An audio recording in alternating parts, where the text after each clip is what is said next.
우리는 오늘날을 살아가면서 우리의 감정을 너무나 많이 소모하게 되는 경험들을 하게 됩니다. 나 자신, 나라는 이 한 사람을 돌아보아도 그렇고요. 이 나라 그리고 사회 속의 다양한 사람들을 살펴보아도 제각기 각자의 감정들을 마구잡이로 뿜어대는 것을 느낄 수가 있습니다. 우리가 뉴스로 많이 접하는 어떤 연예인들의 모습들, 그리고 연예인들이 어떤 행동을 하거나 어떤 일이 발생했을 때 그 연예인들을 향한 엄청난 악플들, 공격들, 혹은 뭐 마녀 사냥이라는 그런 모습들, 우리의 감정들을 어느 순간부터 굉장히 표현의 자유라는 이름하에 절제 없이 표현하게 되는 일들이 많이 생겨나고 있습니다. 그래서인지 이러한 폭발적인 감정들로 뒤덮인 공간을 좀 벗어나서 살고자 하는 그러한 시도들이 많이 생겨나기도 합니다.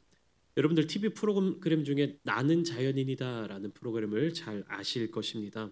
이 프로그램이 언제부터 시작됐는지 보니까 2012년부터 시작됐다고 합니다. 굉장히 생각보다 오래된 프로그램이었습니다.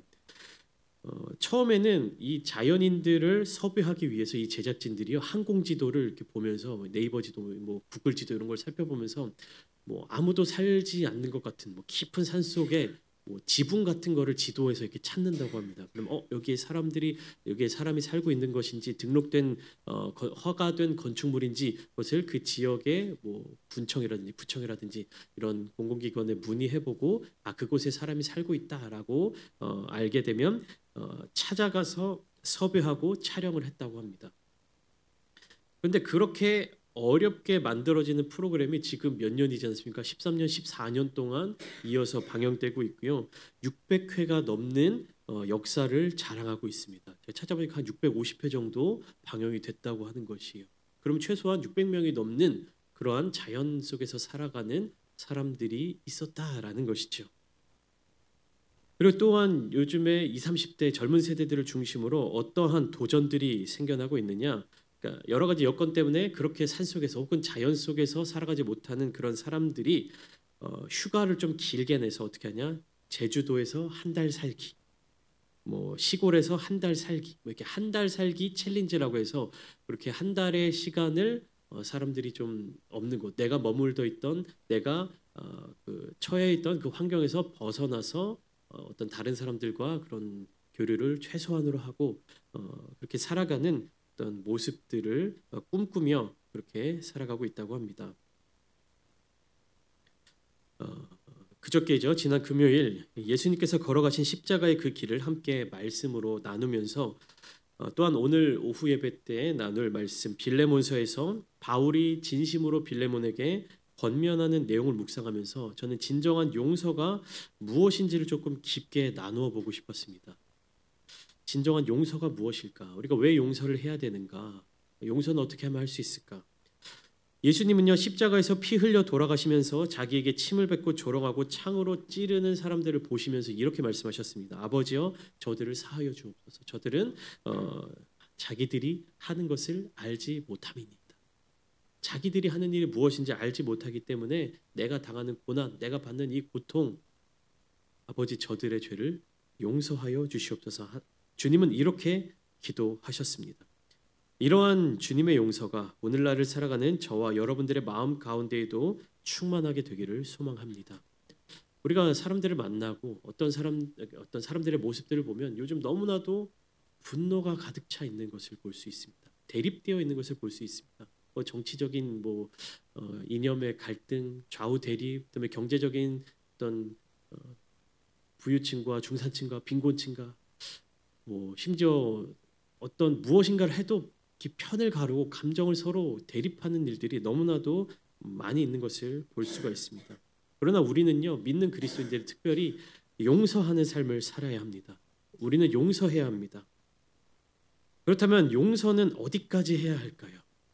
인간의 용서와 하나님의 용서를 살펴보면서 우리는 어떻게 용서하며 어디까지 용서해야 되는지를 함께 묵상하고자 합니다. 오늘 본문을 보시면 베드로가 주님께 이렇게 질문하는 것이 나타나고 있습니다. 21절 말씀을 보시면 그때에 베드로가 나와 이르되 주여 형제가 내게 죄를 범하면 몇 번이나 용서하여 주리까? 7번까지 하오리까? 이렇게 묻고 있습니다. 사실 묻는 것이 아니죠. 베드로가 주님께 뭐라고 얘기합니까? 형제를 용서하는 일에 있어서 나는 7번까지 용서할 수 있습니다 라는 이야기를 하고 있는 것입니다. 당시의 율법학자들, 당시의 랍비들의 전통에 따르면 자신에게 죄를 범한 형제를 용서해 줄 수 있는 가장 관대한 제한이 몇 번이냐? 3번이었습니다. 그러니까 3번이 완전수였고 이 3번의 용서가 정말로 관대한 사람, 관용이 넘치는 사람의 표본이었습니다. 이 정도만 용서를 해줘도 그 사람은 참으로 너그러운 사람이라고 인정받았습니다. 그렇기 때문에 베드로는 지금 예수님의 가르침을 듣고 예수님께 뭐라고 제안을 하고 있는 겁니까? 저는 7번까지 용서할 수 있습니다. 그러니까 그 시대에 3번 용서하면 대단한 사람이다라고 하는데 베드로는 그것을 2배 이상의 숫자를 제한하고 있는 것입니다. 베드로의 용서는 인간적으로 보면 엄청난 관용처럼 보입니다. 그러나 그것은 인간의 한계, 그리고 도덕의 한계, 양심의 한계를 동시에 보여주고 있는 모습입니다. 즉 무엇이냐? 인간이 할 수 있는, 인간의 능력으로, 인간의 감정으로, 인간의 마음으로 할 수 있는 용서의 최대치를 보여주고 있는 것입니다. 예수님은 이러한 베드로의 질문에 대해서 22절 말씀과 같이 답을 주십니다. 우리 함께 읽어보겠습니다. 22절 말씀입니다. 시작. 예수께서 이르시되 내게 이르노니 7번뿐 아니라 7번을 70번까지라도 할지니라. 베드로의 용서는 7번의 용서를 제안을 했죠. 그런데 이것은 인간의 기준에 따른 용서였습니다. 사람의 생각에, 인간의 기준에 3번이면 충분하지, 7번이면 넘치지 라는 기준이었어요. 그러나 예수님의 용서는 7번을 70번까지라도 할 수 있는 용서, 그러니까 하나님의 용서인 것입니다. 그러니까 7번을 70번까지 용서하는 말을 말 그대로 490번만 용서하라는 이야기가 아니겠죠.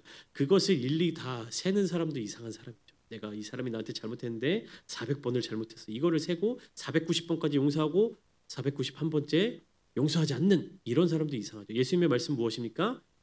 상대방이 나에게 잘못한 것에 대해서 세지 말고, 내가 몇 번을 용서했는지 계산하지 말고 용서하라라는 말씀이죠.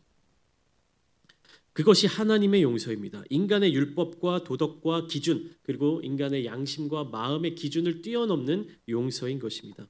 그 용서는 영원하고 무한한 하나님의 사랑이 담겨 있는 것입니다. 하나님이 우리를 사랑하실 때 이런 사랑으로 사랑하셨다, 이런 용서로 우리를 용서해 주셨다라고 하는 주님의 가르치심입니다. 사람들이 죄를 지을 때는 다양한 종류의 죄를 많이 짓는 것보다도 지은 죄를 여러 차례 반복해서 짓는 경우가 더 많이 있습니다. 사람마다 죄를 잘 짓게 되는 부분, 다시 말하면 각자가 가지고 있는 연약함이 있기 마련입니다. 그래서 어떤 그리스도인들은요, 이러한 반복되는 죄로 말미암아 좌절하고 자책하고 실망하고 부끄러움을 느껴서 심한 경우 교회를 떠나기도 합니다. 내가 교회를 열심히 다녀서 뭐하나, 내가 이 죄조차도 내가 해결하지 못하는데, 이 반복되는 죄 때문에 자괴감에 빠지고 부끄러움을 느껴서 교회를 떠나는 경우도 있습니다. 그러나 사람은 하나님을 떠나고 사람은 교회를 떠날 수 있을지 몰라도 하나님은 우리를 떠나시지 않으십니다. 하나님은 결코 우리를 버리지 않으십니다. 우리가 짓는 어떠한 죄도 결코 하나님의 사랑보다 클 수 없기 때문입니다. 우리가 짓는 어떠한 죄도 결코 예수 그리스도의 십자가 사랑보다 더 클 수 없습니다. 우리가 신앙생활을 하면서 내가 신앙생활을 하면서도 왜 이 모양이지? 난 오랫동안 교회를 다녀도 이러한 죄의 문제를 하나도 해결하지 못했어 라고 말하는 사람들이 대단히 양심적인 것 같고 깊은 생각을 하는 것 같고 어떤 깊은 묵상의 통찰을 얻게 된 것 같지만, 실상은 아버지 되시는 하나님에 대해서, 우리를 위해 십자가를 지신 예수 그리스도에 대해서 아무것도 모르는 영적으로 무지한 사람입니다.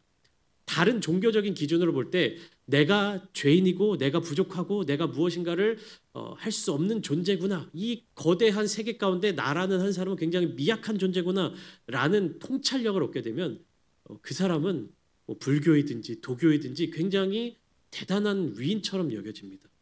그러니까 그것을 깨달음이라고 이야기해요. 아, 내가 나는 아무것도 할 수 없는 무력한 존재구나라는 것에 딱 통찰을 얻고 그것으로 멈추고 더 이상 나아갈 길을 걷지 못하는 어떤 그러한 존재가 이 세상, 오늘날을 살아가는 이 세상의 대부분의 종교에서 갖게 되는 어떤 통찰력입니다. 그런데 우리 믿는 그리스도인들은요, 이 통찰력이라고 하는 것에서 한 걸음 더 나아가고 한 걸음 더 성장해야 한다는 것입니다. 내가 죄인임을 깨닫고 내가 아무것도 하지 못하는 것을 깨닫고 내가 무력한 존재라는 것을 깨달은 뒤에 무엇을 알게 되어야 하냐면 하나님의 사랑은 이것보다 더 크시고 하나님의 용서는 이것보다 더 위대하구나라는 것을 깨달아야 되는 것입니다. 그렇기 때문에 기독교는 종교가 아니라는 것입니다. 하나님의 무한하신 사랑, 끝도 없이 깊으신 용서의 그 깊이를 깨닫게 되면요, 인간적인 지혜로 깨닫게 되는 그 통찰력을 뛰어넘는 하나님의 지혜를 얻으며 그것을 통하여 살아갈 수 있는 것입니다. 하나님의 사랑의 깊이를 인간적인 기준과 판단의 잣대로 측량할 수가 없는 것입니다. 우리의 어떠한 죄도 하나님의 사랑보다 클 수 없습니다. 이 말씀을 기억하시면서 오늘 주님께서 주시는 이 비유의 말씀을 좀 깊게 들어가 보겠습니다. 1만 달란트를 탕감받은 종의 비유입니다. 이 비유에서 천국은 뭐라고 나타나고 있냐면 그 종들과 결산하려 하던 어떤 임금과 같으니라고 이야기가 시작되고 있는데 그 임금이 결산을 할 때 그 임금의 앞에 누가 등장하고 있습니까? 1만 달란트를 빚진 사람이 등장합니다. 여기에서 1만 달란트라고 하는 이 1만이라는 숫자는 정확한 금액을 이야기하는 것이 아닙니다. 그들이 셀 수 있는 숫자 중에 가장 큰 어떤 수의 표현을 기록하고 있는 것입니다. 당시에 유대인들이 사용하던 화폐 가치 중에서 가장 비싼 단위, 가장 비싼 값을 매기게 되는 것이 달란트였습니다. 그러니까 무엇입니까? 그들이 셀 수 있는 가장 큰 수 1만, 그들이 사용하고 있는 화폐의 단위 중에 가장 큰 단위인 달란트, 그러니까 가장 큰 것과 가장 큰 것이 합쳐져서 1만 달란트라는 이 금액이 나타나게 되어 있습니다. 이것을 빚진 자가 임금 앞에 결산하기 위해 섰다라는 것입니다. 갚아야 되는 것입니다. 그가 감당해야 하는 것입니다. 이 1만 달란트가 얼마나 큰 금액인지 이미 여러분들은 잘 알고 계실 것입니다. 한 달란트가 6천 데나리온이라고 말씀드렸습니다. 한 데나리온은 한 사람의 하루 일당이었습니다. 그러니까 6천 데나리온이라고 하면 한 사람이 한 20년 동안 일해야지 벌 수 있는 돈입니다. 한 푼도 쓰지 않고. 근데 그게 1만 달란트. 어떤 이제 성경 주석가에 따르면 기원전 4년경, 그러니까 예수님 시대 당시 그 유대 지역에서 거두어들인 세금의 액수가 400달란트에서 600달란트 정도 된다고 합니다. 그러니까 그 전체 지역에서 거둬들인 세금. 그러니까 1만 달란트면 얼마나 큰 돈인지를 알 수 있습니다. 우리가 감히 상상할 수도 없고 셀 수도 없고 계산할 수 없는 엄청나게 큰 금액이 바로 1만 달란트입니다. 이것이 바로 우리가 하나님께로부터 받은 용서의 가치입니다. 우리가 셀 수 없는 것, 우리가 계산할 수 없는 것, 다시 말해 우리가 갚을 수 없는 은혜가 하나님의 용서의 가치입니다. 하나님은 우리의 죄값을 치르기 위해 자기 아들인 예수 그리스도를 십자가에 못 박혀 죽게까지 하셨습니다. 우리는 그만큼 가치 있고 귀중한 값을 가진 사람들입니다. 우리는 예수님이 우리를 위해서 십자가에 못 박혀 죽으신 귀한 가치를 지닌 사람들입니다. 여러분 잘 생각하십시오. 우리가 그만한 가치가 있기 때문에, 우리가 그만한 귀중한 사람이기 때문에 예수님이 십자가에 달리신 것이 아니라 하나님께서 예수님의 십자가에 핏값을 주고 우리를 사셨기 때문에 우리는 귀한 존재입니다.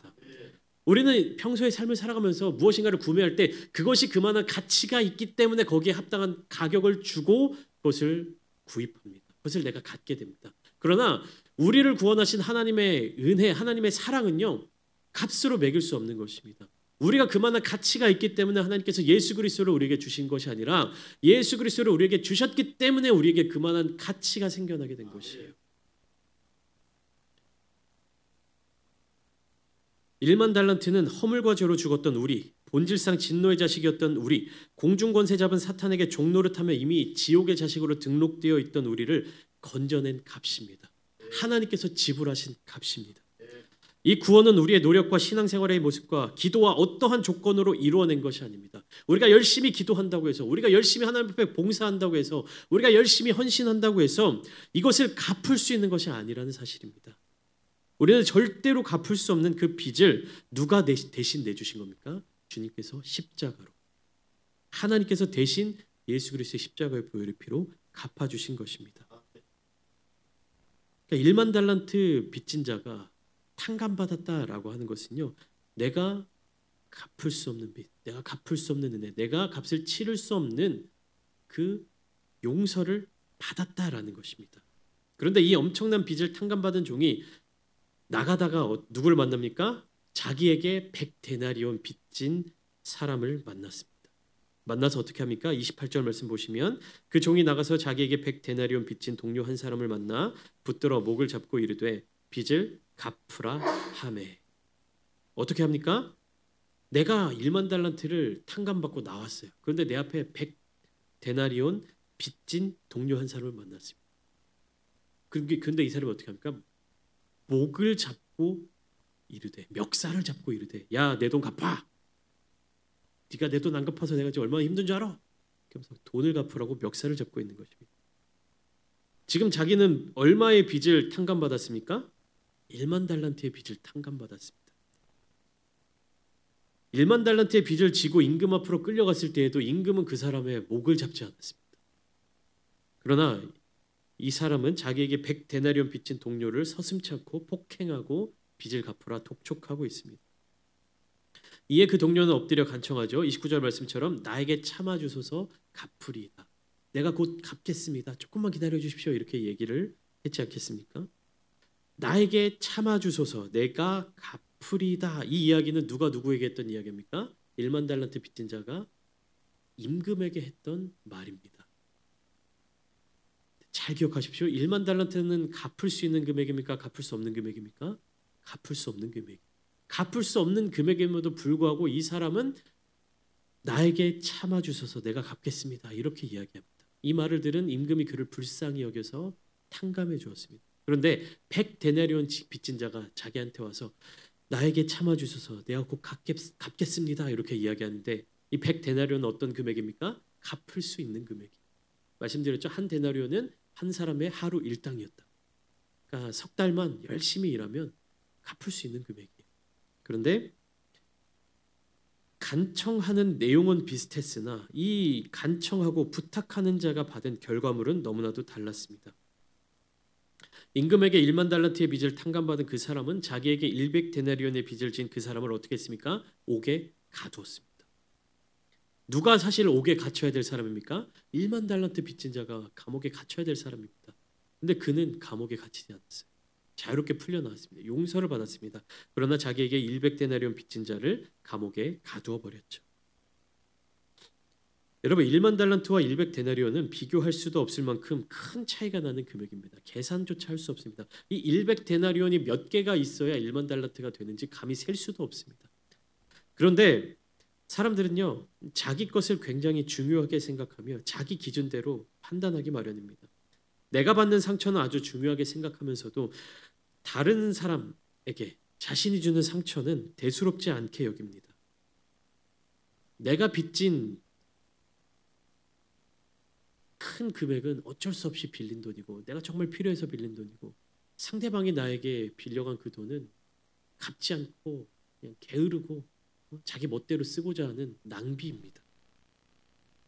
대부분의 인간관계에 있어서 용서하지 못하는 많은 문제들은 100데나리온에 해당하는 것에 불과합니다.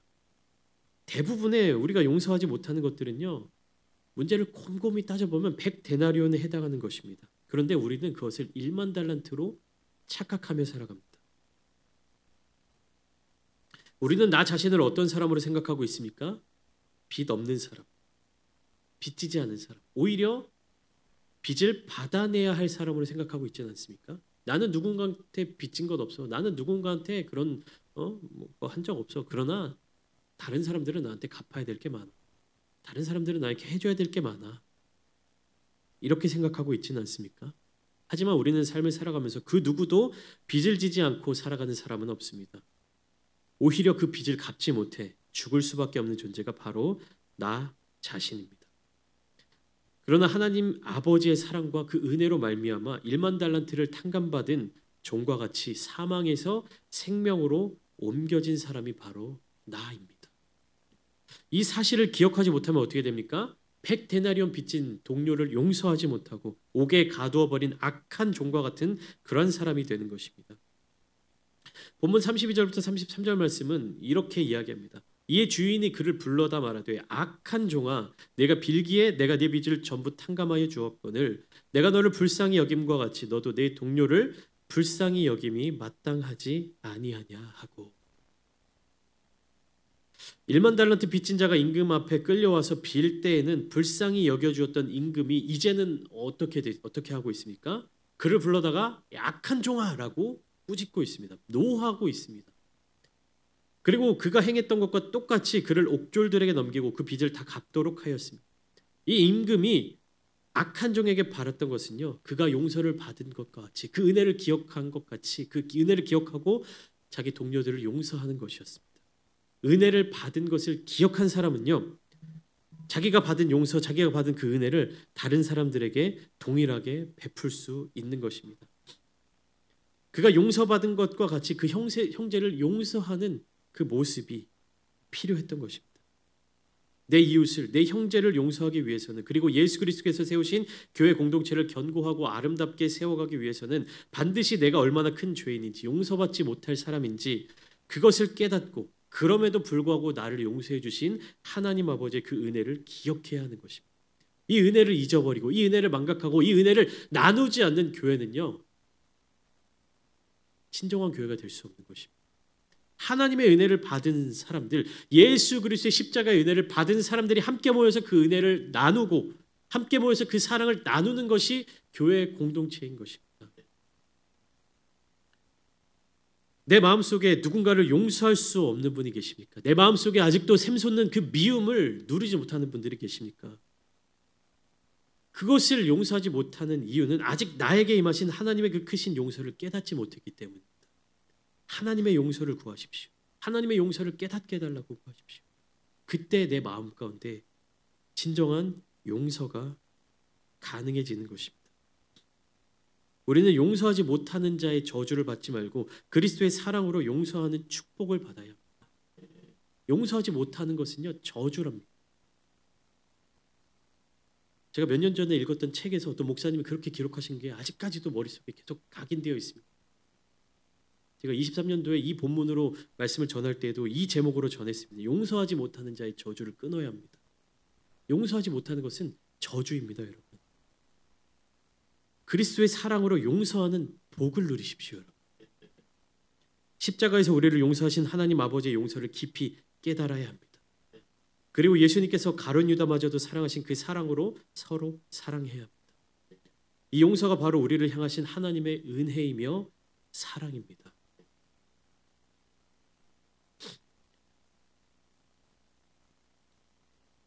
사랑하는 성도 여러분, 용서는 하나님 아버지의 성품입니다. 진정한 용서는 하나님의 것입니다. 그러므로 하나님을 나의 아버지로 모시지 않은 사람에게는 진정한 용서란 있을 수가 없습니다. 용서는 하나님 아버지를 모신 거듭난 그리스도인에게서 발견할 수 있는 하나님의 성품 중 하나입니다. 제가 부끄러운 고백을 하자면 저희 교회가 이제 아름다운 창대교회로 함께하면서 이곳으로 오기 전에 부천창대교회가 있었던 상가 건물이 있었어요. 근데 그 건물에서 나오게 될 때 굉장히 좀 어렵게 나왔습니다. 갑작스럽게 그 건물주가 좀 안 좋게 그 좀 상도덕에 어긋나게 그 질서를 좀 지키지 않고 굉장히 우리를 어렵게 하고 그곳을 나와야 되는 어떤 그게 있었어요. 그러니까 쉽게 말하면 계약 기간 중에도 막, 건물이 팔렸으니까 다음 달까지 교회 빼서 딴 데로 옮기시오 이렇게 얘기를 하는 거예요. 그래서 너무나도 황당하고 어이없고 어렵고 뭐 그런 과정 가운데 하나님의 은혜로 하나님의 인도하심으로 정말 아름다운 이곳까지 오게 되었는데 제가 그 건물을 보면서 저주까지는 아니지만 어디 잘 되나 보자. 이렇게 하나님의 교회를 내쫓고 교회를 어렵게 하고 너희들 그냥 그 돈에 미쳐가지고 이렇게 살아가는 일 어디 한번 잘 되나 보자. 내가 그곳을 지나갈 일이 많진 않지만 그 건물을 지나가면서 항상 내가 지켜보고 있다. 어디 잘 되나 보자. 이 마음을 가지고 지나다녔어요.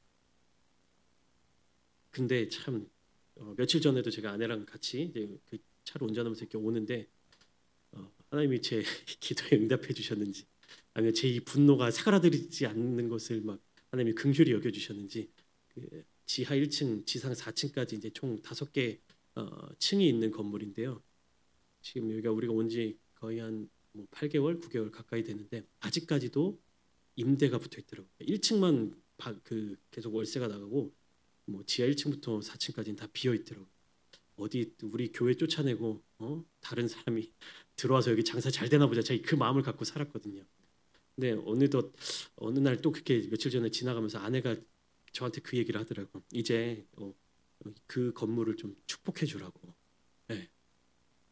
근데 저는 막 우리가 그 당한 그 순환과 그 막 어려움이 막 계속 생각나니까 막 잘 되나 보자 이 마음으로 살았는데 아내가 저한테 그 얘기를 해주더니 이제 저 건물주와 저 건물에 들어올 사람들을 축복해 주자고. 제가 그것을 듣고 깨달았습니다. 내 안에 용서가 없구나. 내 안에 이 하나님의 어떤 목회를 한다는 그 정의라는 이름을 내세우면서 내 안에 이 사랑이 없었구나. 내 안에 용서가 없었구나. 제가 참 회개했습니다. 이제는 축복합니다. 그 건물과 그 지역과 그 사람들을 축복합니다. 우리가 예수 그리스도를 믿고 하나님의 자녀가 되었을 때 우리의 모든 허물과 죄가 예수님의 보혈로 씻김을 받고 용서를 받게 되는 겁니다. 이것이 구원이죠. 나에게 그러한 대접을 한 사람을 저주하고 네가 하나님을 지금 하나님의 이 교회에 대해서 이렇게 어디 네가 잘 되나 보자 이게 아니라 하나님을 알지 못하는 사람 하나님을 알게 해주시고 예수님을 만나지 못한 사람 예수님을 알게 해주시고 이곳에 들어오는 다른 사람들도 하나님의 그 크신 사랑을 느끼는 자들이 되게 하여 주시옵소서. 이 기도가 나에게 부족했구나라는 것을 깨달았습니다. 내가 무엇을 통해서 구원을 받았는가? 내가 어떻게 용서를 받았는가? 어떻게 하나님의 은혜가 나의 삶에 임하게 되었는가? 내가 감사가 참 부족했구나.